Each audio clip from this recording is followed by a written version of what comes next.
Good afternoon, everybody, and I want to thank everybody for inviting me to participate in your meeting and particularly to allow me to do it in remote fashion. I will miss seeing many of you and many of my friends and colleagues, and I also want to apologize to those of you who have seen and or heard this presentation before. The topic of my presentation today is primary spinal syringomyelia, which is syringomyelia in patients where the abnormality is entirely confined to the spine, as distinct from patients with a Chiari malformation where the abnormality and the impaired flow is at the craniocervical junction. Just to start us off, I want to review the pathophysiology as it applies to primary spinal syringomyelia. And as you know, spinal fluid in all of us pulsates synchronously with our heartbeat and breathing. And this pulsation is normal in all of us and is present. But when the pulsations encounter a partial obstruction, or for that matter, complete obstruction, to flow of spinal fluid along the surface of the spinal cord, it becomes easier for spinal fluid to enter into the spinal cord than to travel along the outer peel surface as is normal. And this is particularly true, as you'll see in an example I have later, if an injury has made the cord more vulnerable and, in fact, allowed fluid to enter more readily. Now, partial obstructions of the subarachnoid space around the spinal cord may result from a number of different abnormalities. The most common is spinal cord injury, but even benign, uncomplicated surgical procedures can result in a scar formation, and it is also recognized that people differ in their likelihood to develop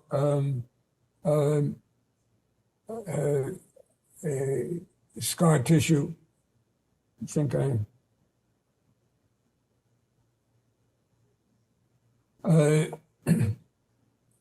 infections such as meningitis or bleeding into the subarachnoid space from an injury can produce scar tissue. Bone fragments can do it. A large disc herniation can occlude the subarachnoid space. A developmental arachnoid cyst, which I'll talk about a little bit later, can do so. And even benign tumors, whether they be intradural or extradural, can compress the subarachnoid space so as to produce a partial obstruction to the normal flow of spinal fluid, pulsatile flow of spinal fluid on the outer surface of the spinal cord. Tumors can do so. And tumors sometimes are associated with a cyst that is mistakenly called a Syrinx cavity, but tumor cysts are, the fluid is yellow and has high protein, whereas in a true Syrinx cavity, the fluid is like watery and colorless like spinal fluid. So the aim of our treatment is to, whatever we do, is to eliminate this partial obstruction to the subarachnoid flow. And one can consider syringomyelia in the spine as a symptom of subarachnoid stenosis.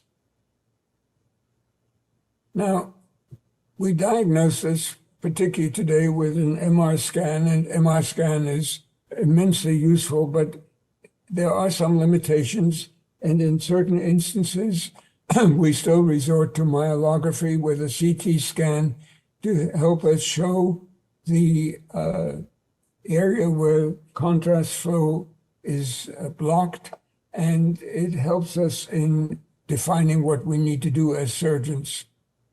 And this is particularly true in patients who have a syrinx cavity where there is no identifiable scar on MR scan. In patients with a diffuse honeycomb syrinx where we're looking for a particular point of obstruction, in identifying arachnoid cysts, and also in bracketing the upper and lower limits of a focal scar,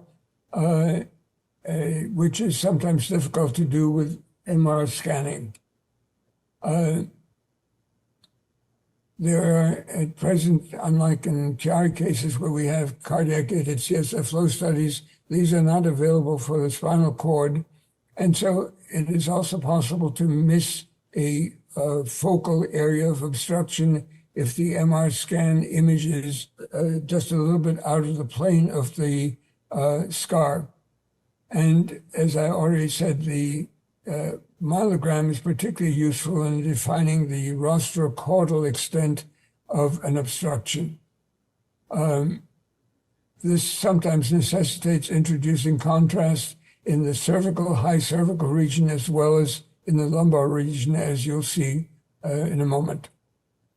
Post-traumatic syringomyelia, or sometimes called post-traumatic spinal cord cavitation, is the most common form of primary spinal syringomyelia. And the treatment options that we have are trying to resect a scar, a focal scar or web that has formed as a result of trauma, performing an expansile duroplasty so that the spinal fluid can bypass the obstruction produced by the scar, and rarely we have to shunt fluid out of the syrinx into some other space from which it can be absorbed, and even more rarely we actually shunt the subarachnoid space above the level of the obstruction, as you'll see. There are a couple of interesting clinical aspects of post-traumatic spinal cord cavitation, because even a little bleed into the subarachnoid space is sometimes all that it takes for somebody to develop an obstructive scar. The actual injury to the spinal cord and to the spine may have been trivial, and it is not uncommon for a long time delay, even years, between the injury to the spine and the development of symptoms of the syrinx.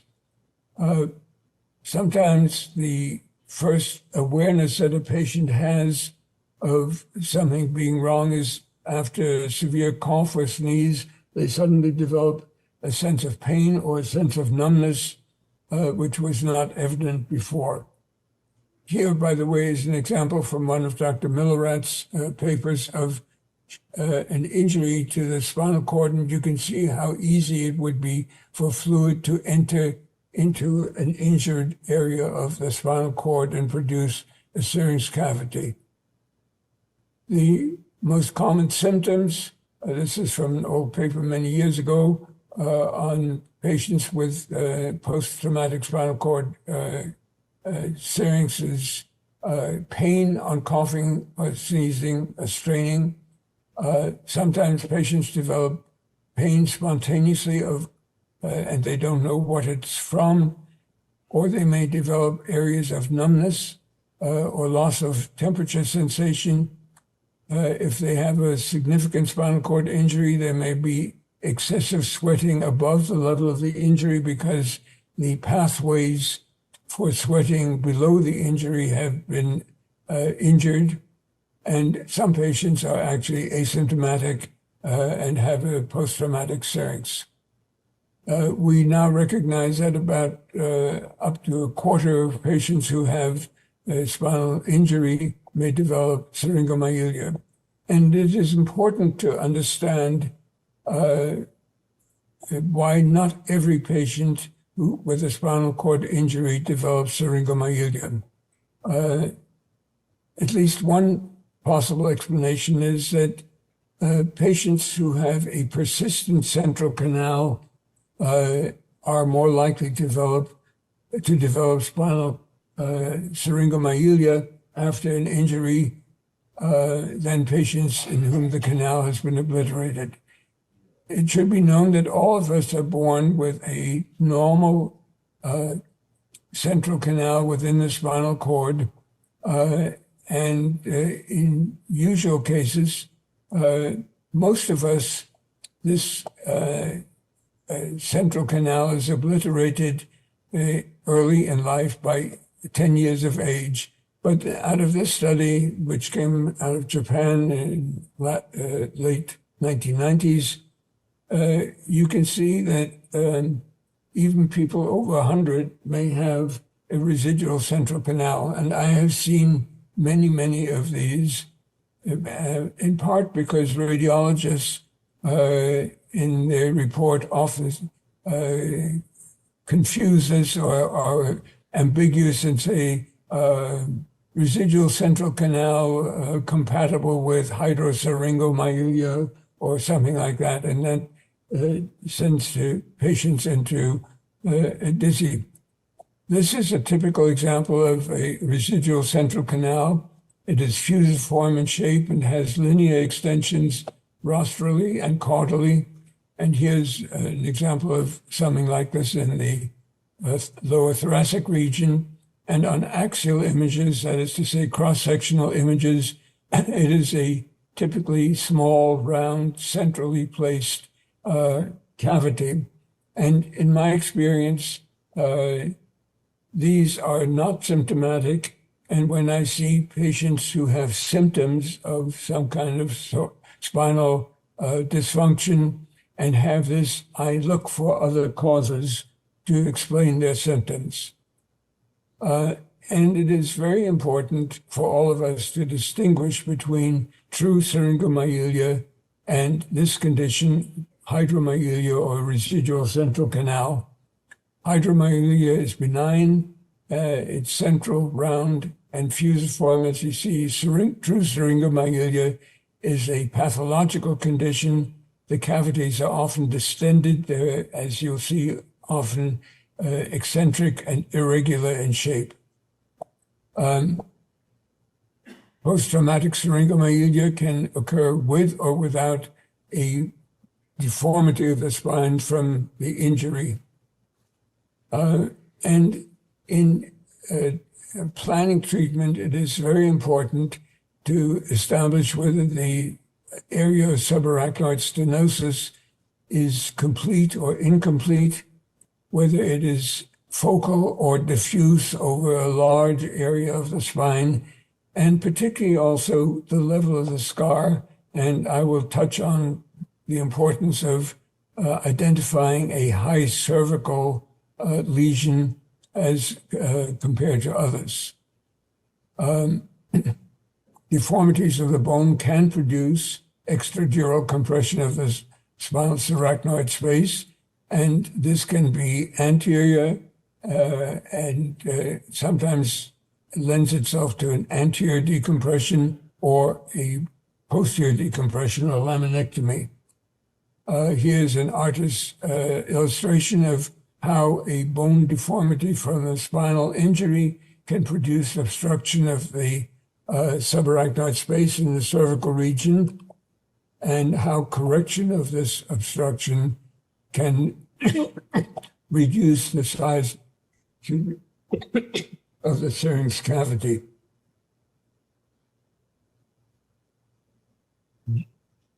Here's an actual example of such, and you can see the bone deformity and see the syrinx cavity right here. And after correction of this, the syrinx cavity, although it hasn't disappeared, is much smaller in size. Here is an example in the lumbar region, and here you see the deformity from the injury and the syrinx cavity. This is, I think you can see my arrow. And the syrinx cavity extends all the way up into the cervical region. And on correction of the deformity, the syrinx cavity is much smaller. Uh, Sometimes when we don't see a subarachnoid block, shunting of the syrinx cavity may be the only option available, and shunting into the subarachnoid space is probably the best way of doing this. Here's an example in which no particular area of obstruction was identified in this older study, and shunting produced, at least for the time being, resolution of the syrinx cavity. Post-traumatic arachnoid scarring may occur without any bony deformity, and here's an example of such, and you see a syrinx cavity here was the area of injury, and the myelo-CT clearly shows where the contrast stops and tells the surgeon where to look for the scar. And we identified the syrinx cavity, and I sewed in at that time a patch graft, which allowed the fluid to bypass the area of obstruction of the subarachnoid space. And after this was accomplished, the syrinx cavity is minimal in size. High cervical lesions are a particular problem because doing this kind of operation, exposing the cord and possibly even resecting some of the scar, can produce significant spinal cord injury and may lead to patients having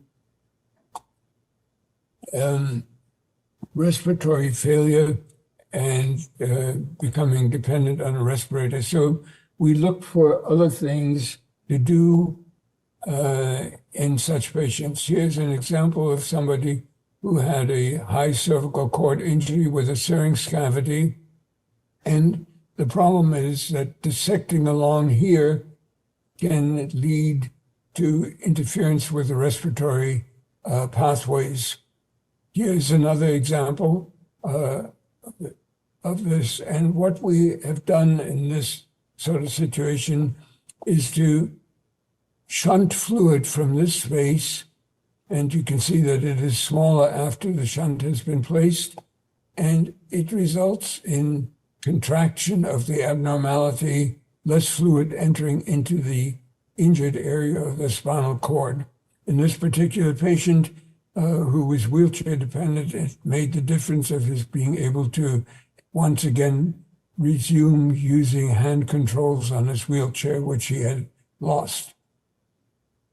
This type of thecoperitoneal shunt, as we call it, is particularly useful in patients who have high cervical obstruction, but and this is just a diagrammatic illustration of how leading fluid away from the area above the obstruction can result in diminished size of the syrinx cavity. They're most useful in post-inflammatory syrinx with arachnoid adhesions or patients who are not suitable for some other device. Here's an example of a patient who developed a syrinx cavity following resection of a benign tumor. This patient was referred to me because of the syrinx cavity, and what we did was to shunt the fluid from above, and you can see the syrinx cavity is minimal in size afterwards.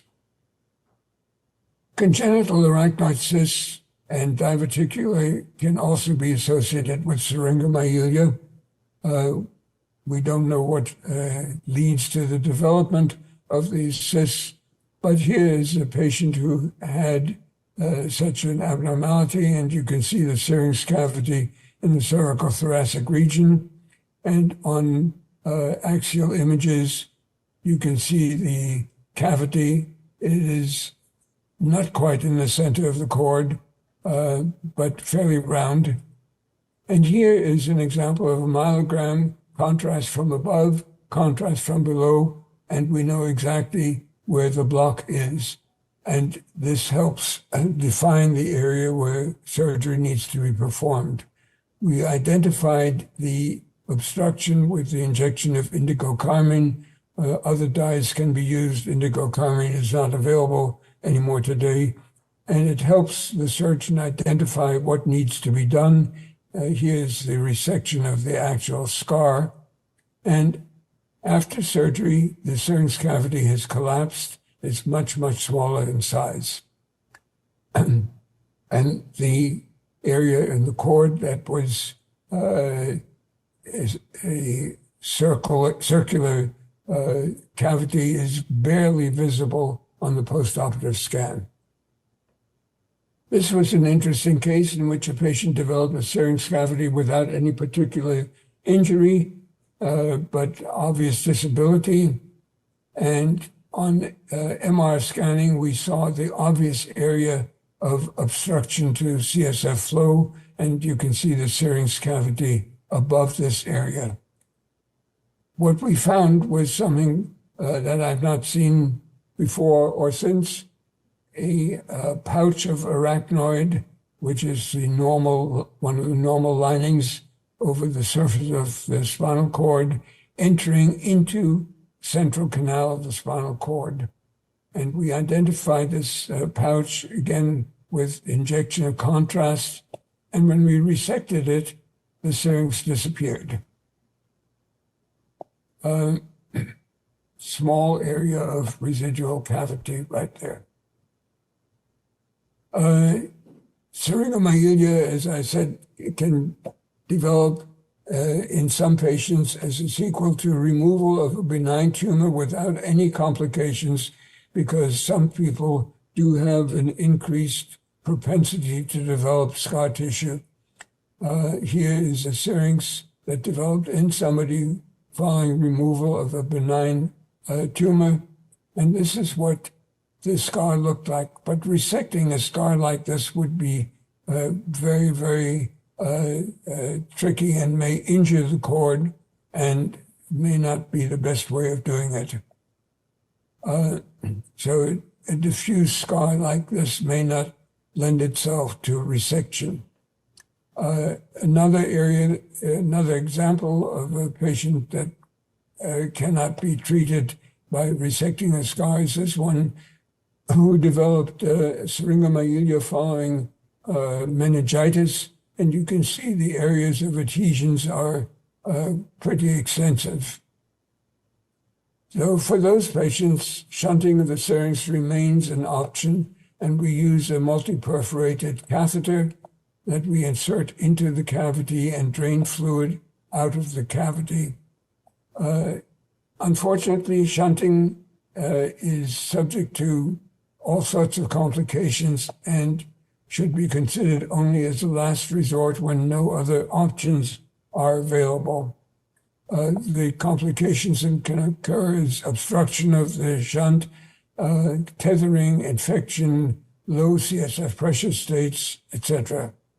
And one of the problems with shunting a syrinx is that if the shunt works very well, the walls of the cyst cavity may grow into the shunt and cause obstruction, such as is seen in this. And it is very difficult sometimes to remove a catheter. It may not be necessary to remove it and just replace it with another one. This was a post-mortem example of tissue growing into a shunt. The shunt may be placed poorly. Sometimes patients have two parallel channels in their syrinx, and placing a shunt into one of the parallel cavities leaves the other one unshunted. The shunt may be a source of tethering of the cord, and you can see how movement of the neck in somebody like this can produce all sorts of problems, because the shunt tethers the cord, and the shunt may become infected, as in this case, and can result in a low CSF pressure state if the valve is not properly regulated. So hemilaminectomy is the best possible way of placing a shunt into the spinal subarachnoid space. But we, as you can see in a moment, sometimes have to shunt into other compartments. And this is particularly true if the area that we want to shunt to in the subarachnoid space has, for one reason or another, such as prior meningitis or prior bleed, limited ability to resorb CSF from this area. This is from our Japanese colleagues who established that using the smallest possible opening is sufficient to place the shunt. Sometimes doing a laminectomy and exposing syrinx can result in deformity as it did in this patient. But when there's no alternative, syrinx to subarachnoid shunts are preferable. And here again is the example of this.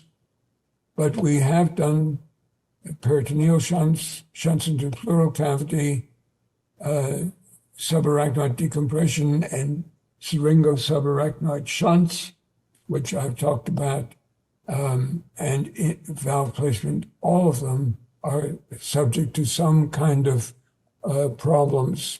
And it is not uncommon for patients with primary syringomyelia of the spine to require more than one operation, sometimes many.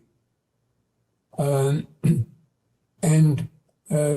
we perform, in preference, procedures other than shunting, but any other type of problem is sometimes solved by dural bypass, by resecting a tumor, by aspirating a cyst, which is a very limited, time-limited way of dealing with this.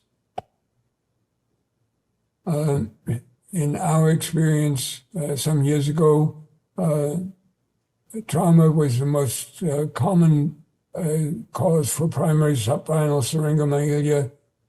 Inflammation following either meningitis or hemorrhage was the second most common. Tumors, arachnoid cysts, and you can see the rest.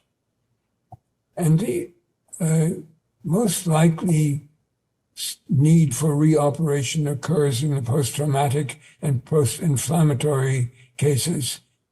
Arachnoid cysts, the results are often much better, although the number of cases is small. Tumor-related also, if the tumor is removed adequately, very few require reoperation.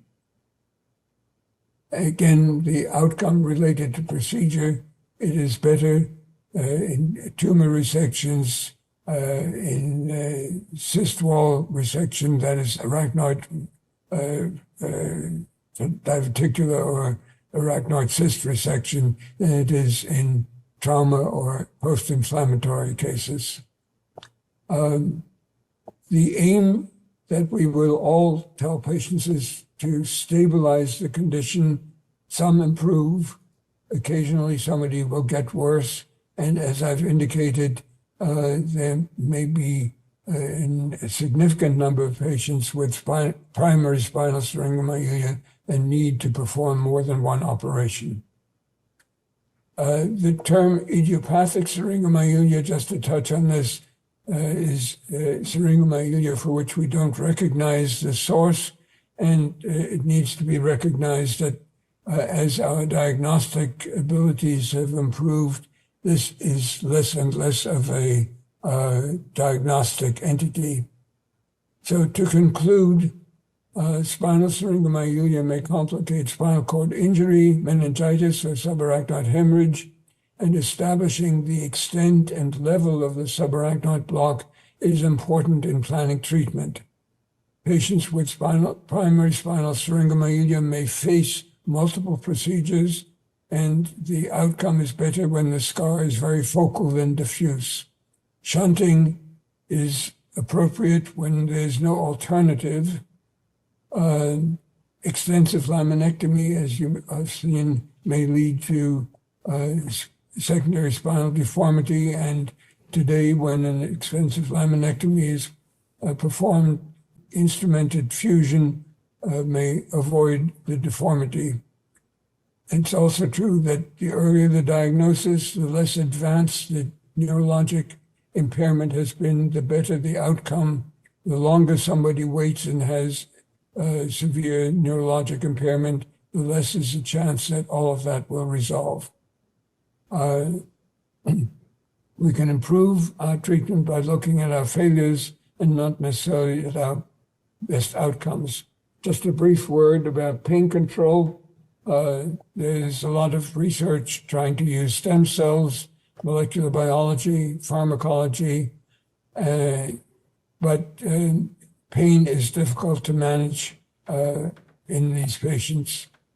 And that is all I have to say. Thank you very much for listening to me. I'm open to questions. Thank you so much, Professor. We're just going to entertain a couple questions so he can get offline before the last speaker. So then I'll have our panel. All right. Dr. Batzdorf, quick question. So when you're thinking about a syringo-subarachnoid shunt versus I think you called it a thecoperitoneal shunt, do you always try one before the other? Or are there any decisions there you think about up front? Well, I think the thecoperitoneal shunt is useful in patients with a very diffuse adhesion or high cervical lesions, such as I demonstrated. I've just had 2 patients relatively recently who have undergone this procedure. Both of them had a diffuse dorsal adhesion from prior hemorrhage. One of them hemorrhage from trauma, the other one hemorrhage from ruptured aneurysm. And what I think happens is that patients who've had such hemorrhages oftentimes are confined to bed. They lie on their back. The blood pools over the dorsal aspect of the spinal cord and scars into position over a fairly wide area.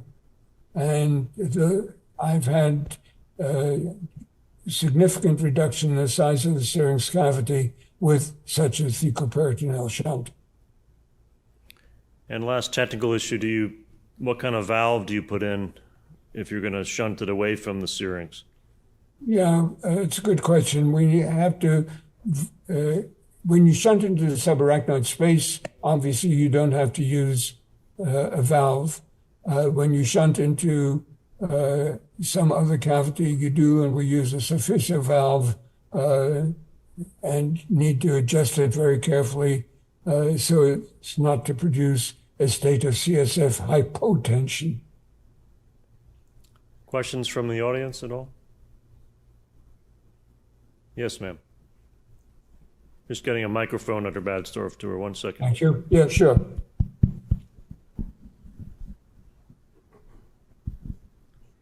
What would your advice be for patients of how to advocate for yourself?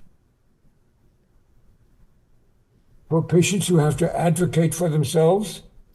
Advice for them. Advice for them, just how would they be, what would you give advice for of how to be able to say, hey, this is really happening, and be able to find help?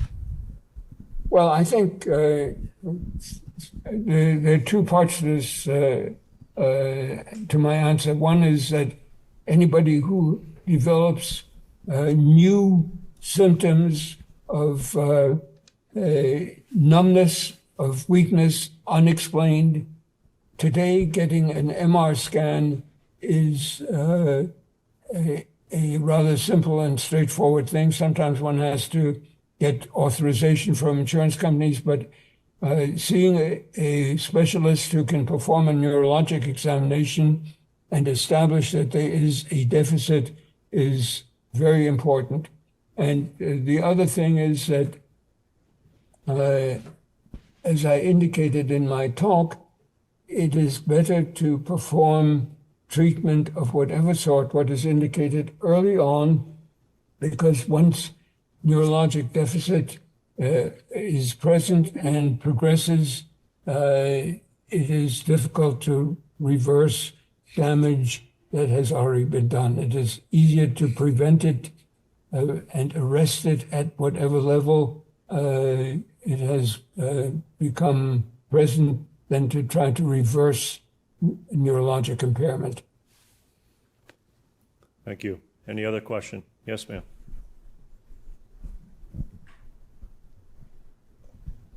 Have stem cell replacement or stem cells used in pain shown, do you have any outcomes to show any kind of good, what am I trying to say, good outcomes?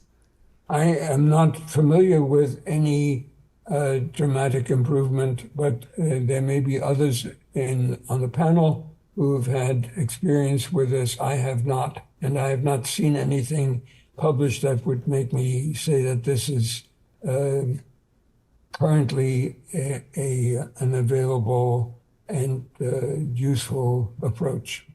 One more question, if you don't mind. No.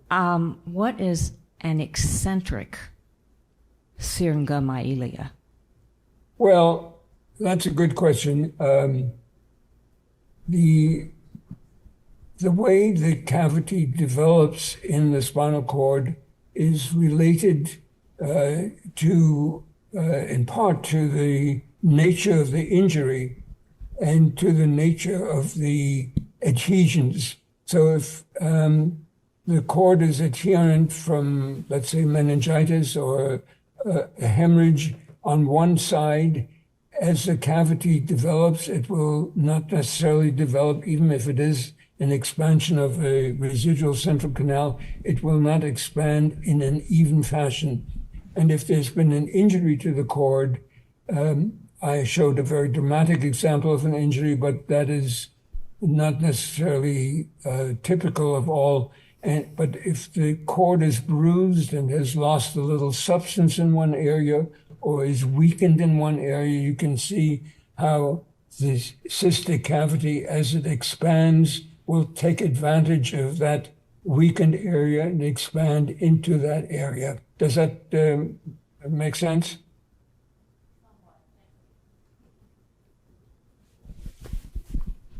Have I lost you? Yes, no, thank you. Last question in the back. Thank you. Okay, sorry. Here we go. Okay, I have one question. I'm going to try not to be too specific, but there's not a lot of information on syringobulbia.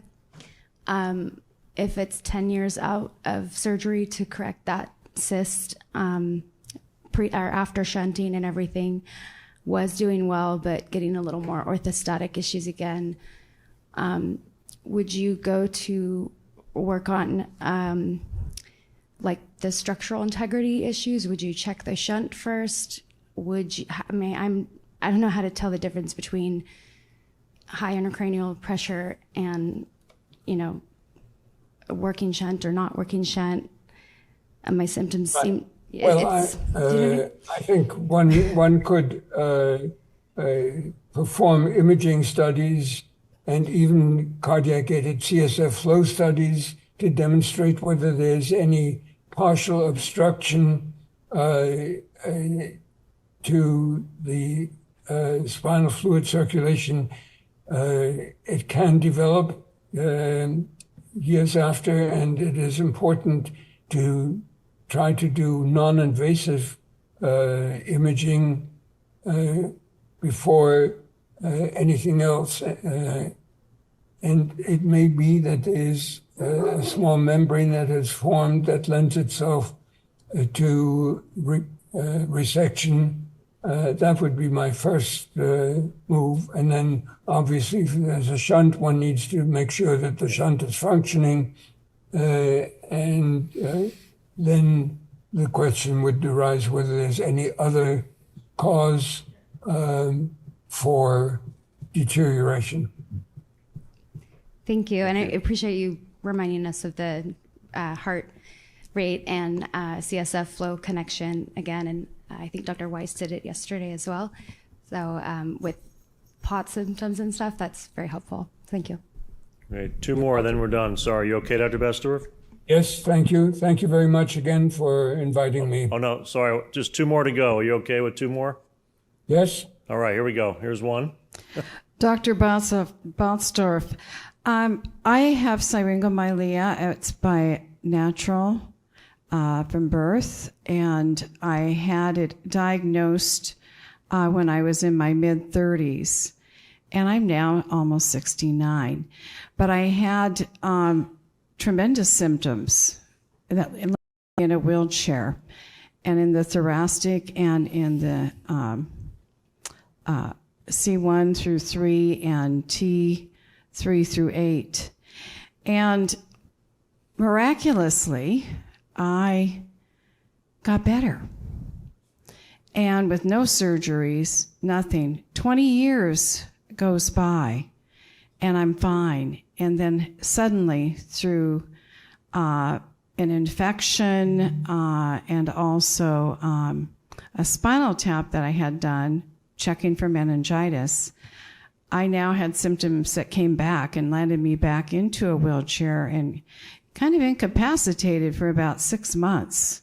And I'm now coming back, and I'm here alive and well. And I saw you last year. I was in the wheelchair. I'm no longer in the wheelchair, so I am getting better. Have you heard of such a thing, of syringomyelia doing this? It just seems to be an odd case. There are reports in the literature of spontaneous resolution of syringomyelia. I think that when you mention a spinal tap, then it always raises the question whether there's some membrane that shifts slightly when the pressure balance is altered by withdrawing fluid rapidly through a needle. But all I can say is if there's recurrence of symptoms, then there's a need for repeating the imaging. The good thing is that the imaging that is available today is a lot more accurate in defining potential sources of spinal fluid obstruction than what we had years ago. Last one. Okay. I have spinal bifida plus Chiari 2, and I'm shunted as well. In the last 5 years, I've had at least 3 shunt revisions that didn't go so well.